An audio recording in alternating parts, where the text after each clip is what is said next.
Здравствуйте, компания Прогресс Авто и краткий обзор мини-трактора Исеки TL2500.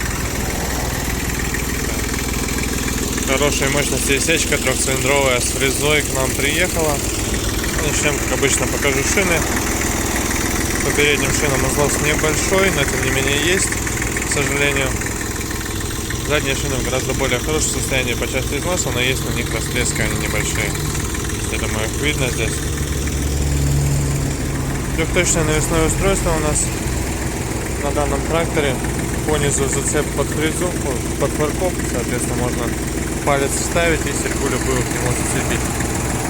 Гидроцилиндр дополнительный для горизонтального наклона. 1,5-метровая фреза Исеки. Состояние ножей.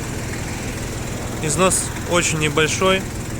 Ножи близки к новым, поэтому менять их совсем не придется еще очень долго. Заднее правое колесо заменено в Японии на новое. Переднее правое колесо аналогично левой стороне. По регулировкам видим работу гидроцилиндра. В остальном все максимально просто, соответственно, фреза вверх, фреза вниз.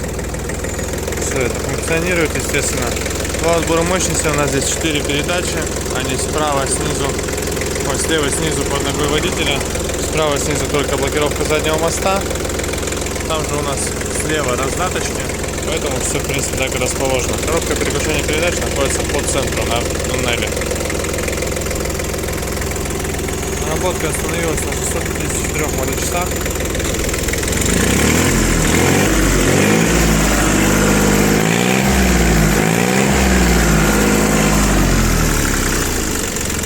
Коротко о работе двигателя.